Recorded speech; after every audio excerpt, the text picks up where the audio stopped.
My name is Isadora. I am 38 years old, an architect, and heir to an empire that my father built with his own hands, or that I should have inherited, because when he died, everything, absolutely everything, ended up in the hands of my older brother Kaio. Kaio was always my mother's favorite, one of those men who learn early on that the world revolves around them. Handsome, arrogant, manipulative. He knew how to smile at the family at Christmas dinner while silently poisoning the bonds between us. I was the daughter who studied too much, who spent entire nights with my father reviewing plans and reports, who knew the company's social security number by heart, and who learned to love foundation engineering as if it were poetry. Kaio was the son of parties, expensive dinners, appearances in society columns. He never understood our father's business, and he never wanted to. But on the day the will was read, he was wearing an impeccable suit, a cynical smile on his face, and a lawyer by his side. That's when I found out. My father had updated his will 6 months before he died, leaving everything, companies, properties, accounts, and stocks, exclusively to Kaio. And me? I received a damn handwritten letter. My daughter, what is ours, no one can take away, only postpone. Anger consumed me, and for weeks, I lived like a zombie. I lost weight, stopped working, ignored my friends. My mother told me to accept it, to move on. Kaio is your brother, he'll take care of you. But she didn't know.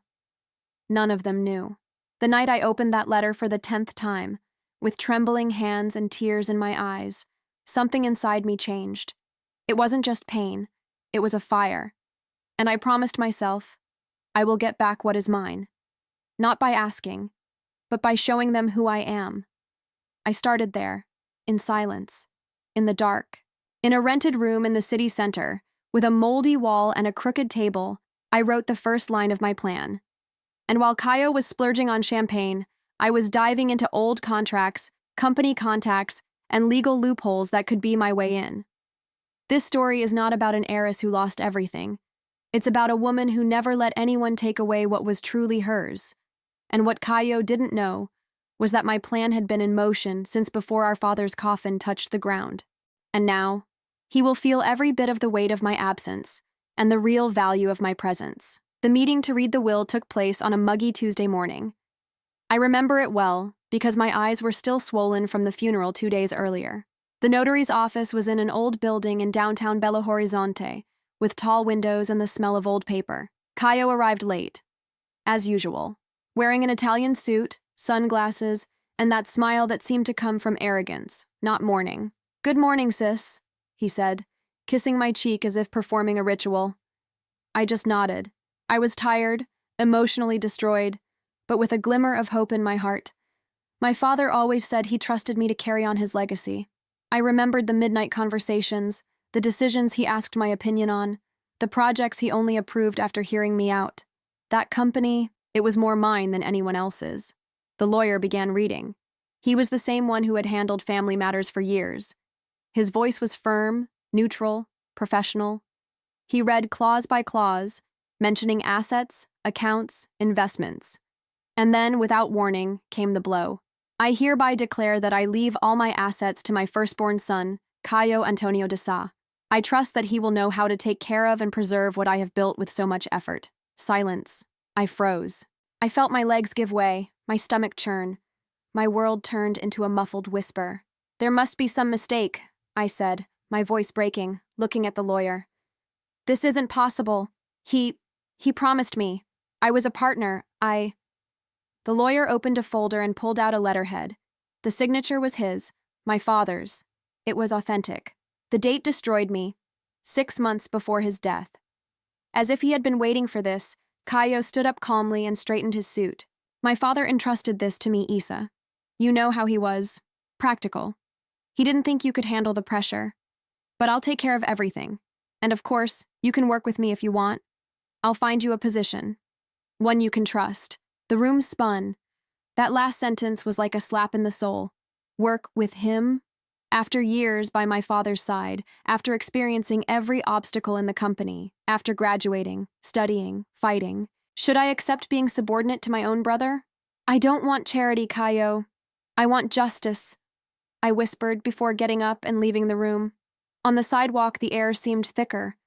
I looked up at the sky and closed my eyes. A tear rolled down my cheek, but I quickly wiped it away.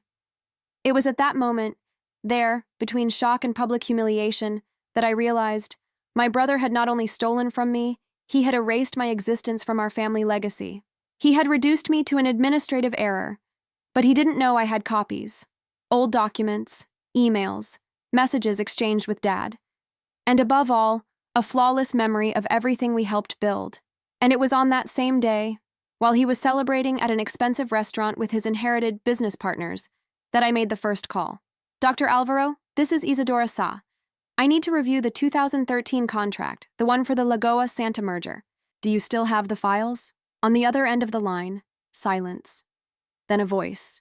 Isadora. Of course I do. But why now? Because now begins the part where Caio will feel firsthand the price of humiliating me. The days that followed the reading of the will were the longest of my life. I remember waking up in a small, last-minute rental apartment where my books and clothes barely fit. I, who had been surrounded by projects and meetings with business people and investors, was suddenly alone. No office, no desk, no marketable last name. The messages on my cell phone stopped. Friends we had in common stopped responding. And those who once flattered me at company events wouldn't even look at me when we passed each other on the street. I was no longer the promising heiress. I was just the daughter who wasn't remembered in the will. My mother. Well, she never said it outright, but I felt that deep down, she thought it was fair. It was as if she was saying with her eyes, "Your father did what he thought was best. Accept it." And that hurt me more than the loss itself. Because if my own mother thought I didn't deserve it, who else would believe in me? I started going to a simple corner coffee shop where no one recognized me. I sat in the same place every day with my laptop and a folder of documents. I started studying legal proceedings, merger agreements, company statutes. I read as if it were my only way to breathe. With every detail I reviewed, I found loopholes, contradictions, small mistakes Caio had made over the years. But as active as my mind was, my body was on the verge of collapse. I lost 8 kilos in 2 months. My dark circles were deep, my hair fell out in clumps, and anxiety woke me up sweating in the middle of the night, imagining Caio's mocking face laughing at my ruin. And then came the final blow. I was on the street, on my way to an informal meeting with a lawyer, when I saw a huge billboard with my brother's face on it. It announced the new headquarters of Sa Engenharia, now with a new name, Caio Sa Construtora y Participações. My last name was still there, but the Caio in front was like a trademark, and below, in smaller letters, the phrase, Vision. The word pierced me like a knife. I had led the company's major projects for the past 5 years. I had created the expansion model that doubled revenue. I had been the shadow of the greatness my father had built, and now I was just a footnote in the family's business history. I staggered home. I turned on the shower and let the water run, too weak to scrub my body, too afraid to look in the mirror. I sat on the floor of the shower stall, curled up, hugging my knees like a lost child. Maybe I should give up. Maybe that's what they want. But something inside me refused to die. It was a silent flame, the same one my father recognized when he said, "You have your grandmother's eyes, Isa, the eyes of someone who never bows their head." That night, I reopened my old external hard drive. On it, I found a project Caio had abandoned years ago, a piece of land in Santa Lucia, where he refused to invest because he considered it unproductive. But I saw an opportunity there, a seed. And maybe it was with that seed that I would start over, not as the outcast daughter, but as the woman who would use pain as a foundation. Because while they buried me, they forgot that I was a root, and roots break concrete. The land in Santa Lucia was a challenge. Abandoned, overgrown with tall weeds and a cursed reputation. Caio had said it was a place with no economic viability, that no one wanted to invest there, and that any attempt to develop that space was money down the drain. But he didn't know about the soil study I had in my hands, nor did he know about the new state infrastructure project that was going to cut right through that area in the next 3 years. It was gold hidden in red earth. I contacted a former college professor who is now a leading figure in sustainable urban planning. I convinced her to help me draft an urban revitalization plan for the land. Together, we created a bold project, a sustainable residential complex with small businesses, community spaces, and a professional training center. We didn't have the money to build it, not yet. But I knew how to make that project attractive to the right investors, and most importantly, how to hide my name. I created a new company, registered under the name of a trusted friend, Clara. We divided the responsibilities silently, with firm contracts and well-written clauses. I used the contacts I had left in the industry, engineers, suppliers, consultants, and negotiated everything behind the scenes. While Caio appeared in business magazines giving empty interviews about inherited success, I humbly, patiently, and coldly built the foundation for my revenge. At first, nothing seemed to work. We lacked resources. One investor kept me waiting for 3 hours and left in the middle of the meeting. A bank refused my credit application. Clara cried one night, thinking we wouldn't make it. But I had already tasted humiliation once. Never again. At the end of the second month, an international fund focused on sustainable housing became interested in the project. They wanted to invest in emerging cities in Brazil, and the proposal fit perfectly with their principles. We signed an initial contract for $3.2 million, enough to get the machines up and running and get the project off the ground. I cried that day, but it was a different kind of cry. It wasn't sadness. It was the certainty that I was coming back. Little by little, my image was being rebuilt, discreetly. I participated in remote meetings using only my first name. I worked until dawn reviewing spreadsheets, taking care of every detail of the construction site, negotiating discounts on steel, bricks, cement, as if it were a chess game in which each piece had to be moved with perfection. Clara, my invisible partner, kept me updated on what was being said about the new company behind the scenes. And what was most curious was that Caio was uncomfortable. He still didn't know who the woman behind Project New Light was, as the local press was beginning to call it, but he already considered the venture a threat to his influence in the metropolitan area. He could feel it, but he didn't know it yet. Not yet. And then, as a gift from fate, I received a call from a former employee of Sa Engenharia. She had been unfairly fired and, hurt, decided to come clean. Isadora, I have copies of documents. Caio made illegal changes to supplier contracts. And there's more. He defrauded the accounting department in at least 2 projects in 2020. I can prove it. My blood boiled in my veins. Now, the plan I had drawn up 10 years earlier was beginning to take shape, contours, and weapons. And for the first time in months, I looked in the mirror and smiled. But it wasn't a light smile. It was the smile of someone who had been discarded and decided to rewrite the end of the story with her own hands. With the documents handed over by Luisa, the former employee betrayed by Caio, I had more than just evidence in my hands.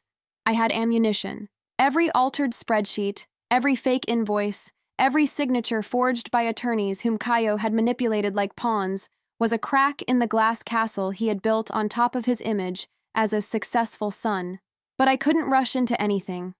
The slightest misstep and everything would go down the drain. He was still an influential man, with political allies and businessmen who swore loyalty in exchange for lucrative contracts. My first move was as discreet as possible. I sent an anonymous dossier to the State Department of Public Works, along with well-structured complaints and a technical survey of the problems found in the construction projects supervised by Caio between 2020 and 2022. I used an encrypted email, a VPN, and printed the evidence at an internet cafe in a suburb. There was no room for error.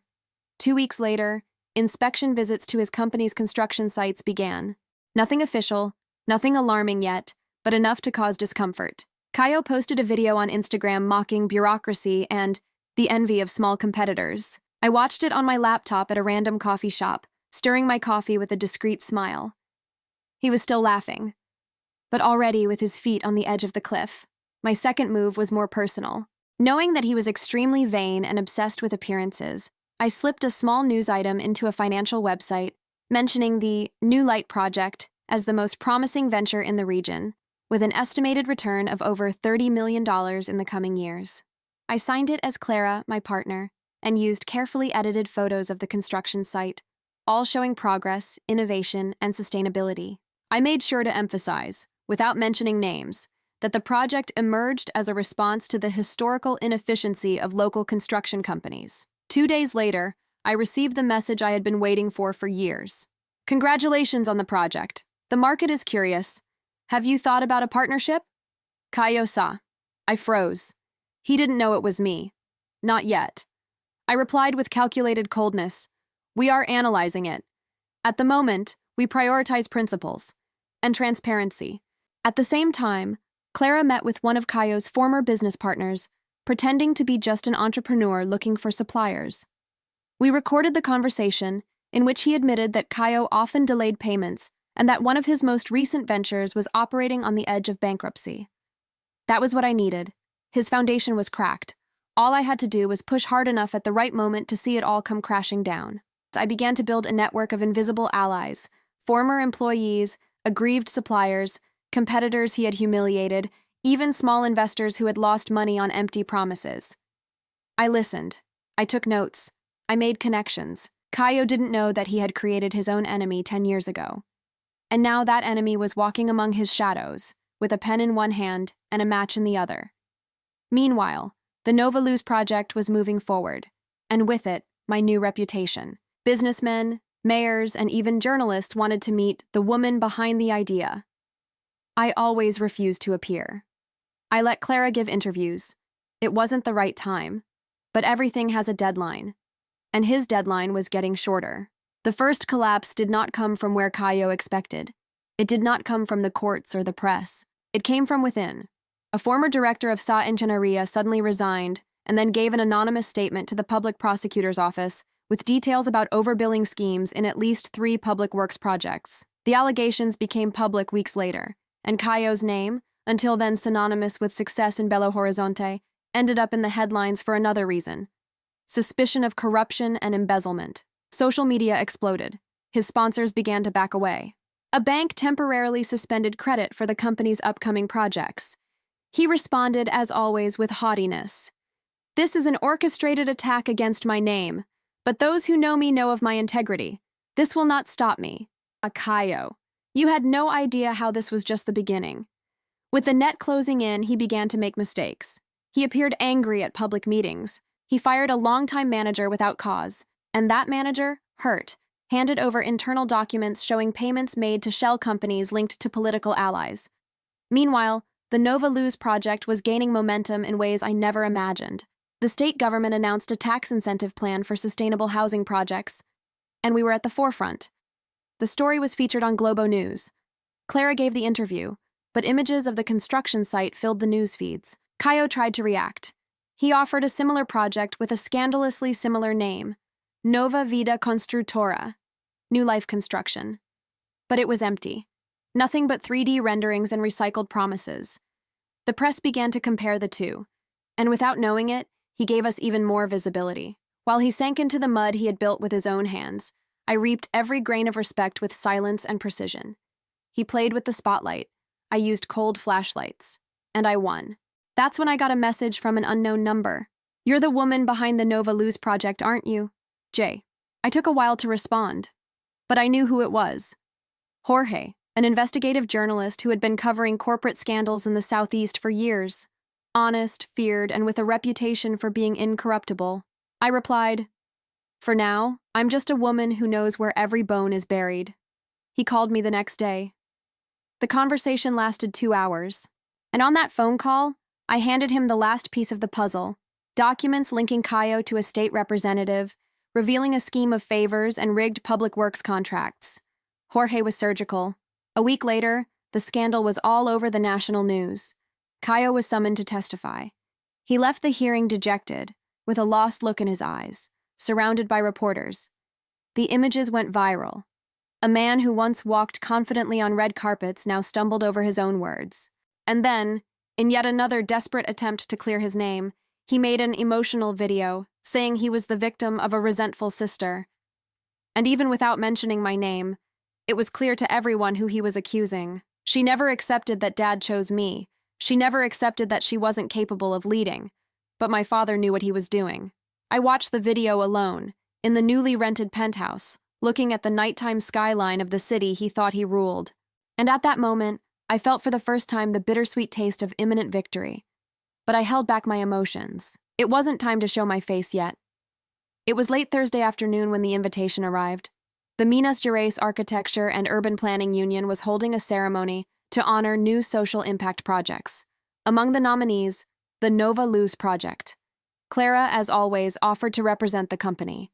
But this time I said, "No, tonight I'm going." Her eyes widened. "Are you sure?" "More than ever. I spent the last few weeks preparing for the moment with the same care as someone designing a bridge over an abyss. Millimeters could mean the fall. I wore the same blue blazer I wore to the last meeting I had with my father when he was alive. I tied my hair back. No extravagant adornments.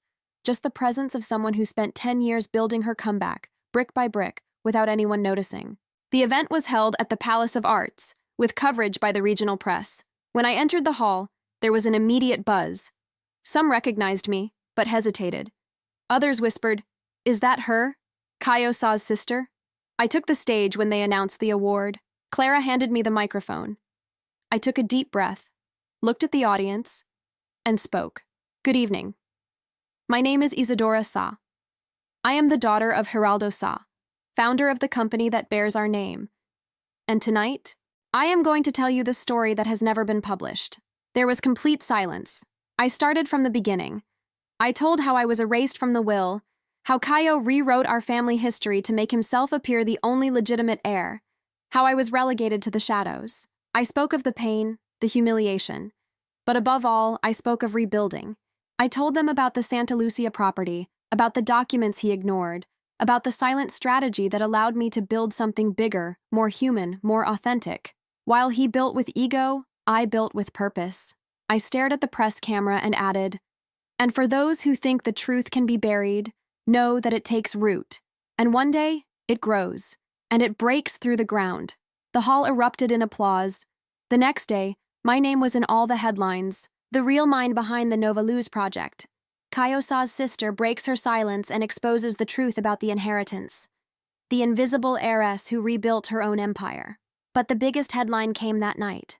The courts officially opened proceedings against Kayo for tax fraud, embezzlement, and contract manipulation. The evidence was irrefutable. The material I sent through Jorge, the journalist, had been added to new allegations that had popped up after my public appearance. Kayo tried to deny it. He recorded videos. He called me vindictive, unbalanced, jealous. But now the country knew. The mask had fallen, and the eyes of justice were on him. The next night, I went to the old Sa Ingenharia office. The building was almost empty. A receptionist recognized me and froze. "He's in his office," she whispered, almost without a voice. I knocked on the door. "Kayo." He looked defeated, his eyes red, surrounded by papers and half-empty water bottles. When he saw me, he tried to keep up a brave front. "Did you come to celebrate?" "No, I came to tell you that it was never about money." He laughed nervously. "Oh, sure. The saint of lost inheritance. It was about justice, about looking in the mirror and no longer seeing the reflection of someone who had been erased. It was about showing the world that you didn't destroy my story. You just forced me to rewrite it my way." He didn't answer. He knew he had lost. Not just the business, but the narrative. Before leaving, I left a copy of the letter our father left me, the one he so despised. "My daughter, what is ours? No one can take away from us. Only postpone." I closed the door behind me. And in that sound, the slight click of the doorknob, I felt the end of a cycle. The morning after our last meeting, the federal police paid a formal visit to the headquarters of Kayo-sa Construtora e Participações. It was the beginning of a tax investigation. They took computers, contracts, external hard drives. The press was at the door. Helicopters flew over the building.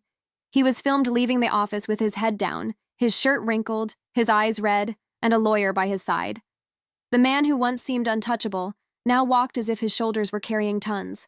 And there, in that moment frozen on TV, he made headlines.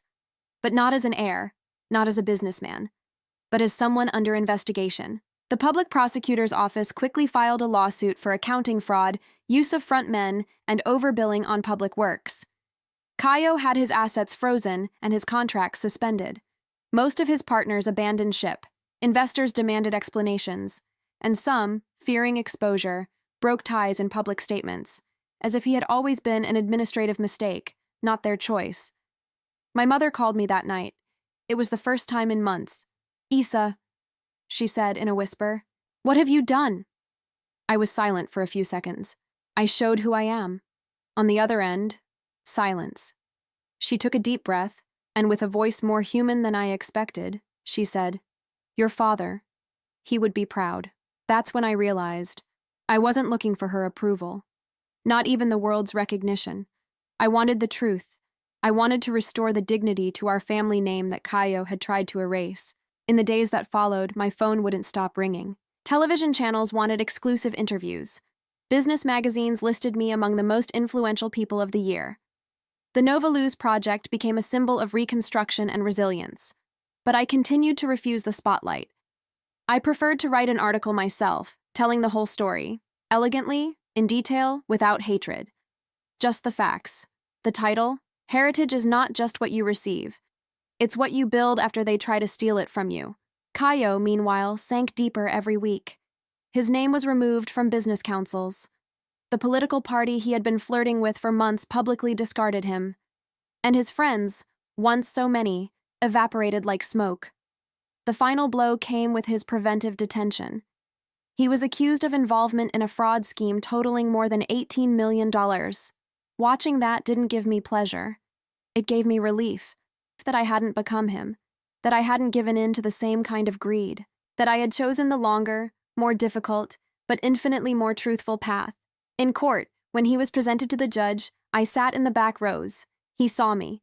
He was handcuffed, dejected. For the first time, there was no arrogance in his gaze. He lowered his head. I just kept mine up. The justice I sought was not blind revenge. It was the restoration of my history.